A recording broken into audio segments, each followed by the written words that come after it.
La Madeleine n'est pas pour toi une salle inconnue au bataillon. Au contraire, tu as même eu cette habitude-là de jouer là-dedans, plutôt dans cette salle. Comment est-ce que Papa Jossard se sent, sachant que c'est une nouvelle génération, ça sera un grand mix, c'est-à-dire qu'il y aura des papas, il y aura des mamans, il y aura des grands-mamans, il y aura nous ici les jeunes. Est-ce que Papa Jossard et Zaïko voient ça comme un nouveau challenge? Oui, je suis un artiste, ça fait 55 ans, je suis habitué à affronter n'importe quel public. Et à la fin, il y a ce public qui nous adopte, qui adopte les Zaïko. C'est ce que nous allons faire demain. Même pour vous, la jeune génération.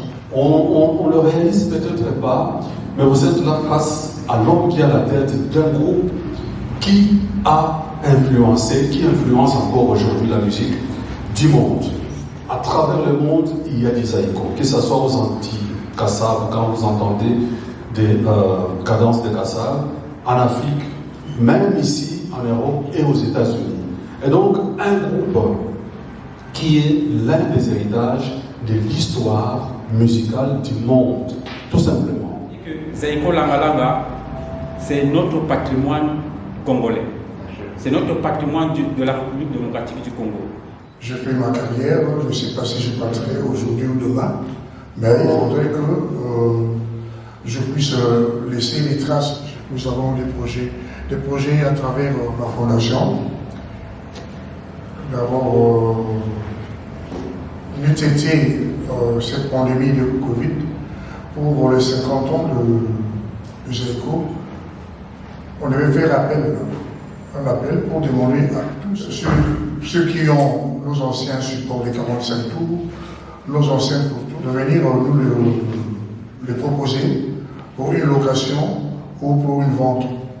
Parce que nous ne savons pas si je partirai, comme je disais tout à l'heure à certains de mes musiciens. Quand il commence cette histoire, que j'appellerais l'aventure des Zaïko, ils avaient autour de 14, 15, 16, 19 ans, je pense, plus âgés, que Zaïko deviendra l'orchestre qui va influencer la world music. Le pouvoir public ne nous aide pas dans ce sens, parce qu'il n'y a jamais eu une vraie politique culturelle dans notre pays. Donc nous avons des projets à travers ma fondation pour la formation des artistes. Parce qu'il y a un problème que j'ai toujours dit avec nos enfants, nos jeunes frères qui font la musique aujourd'hui, surtout du côté des instrumentistes, du côté des guitaristes, parce que je suis tellement dur de ce côté-là. Mes gars qui jouent à la guitare ici, le savent. C'est très difficile de voir un jeune guitariste de cette génération pour la rumba jouer ce qu'on appelle on appelait ça solfège. Donc le riff, plus longtemps après le premier couplet, faire cette partie-là, donc chanter avec sa guitare, c'est très difficile. C'est très difficile. Parce que les gens d'aujourd'hui apprennent la guitare à partir des célèbres. Je peux donner un exemple. En 98, je suis venu ici à Bruxelles et je suis passé par les galeries d'Ixelles. J'ai trouvé Pierrot qui était à la musique à Nova. Et je lui ai dit, je lui ai posé la question, comment ça va, la vente étudiée, en tout cas je sais.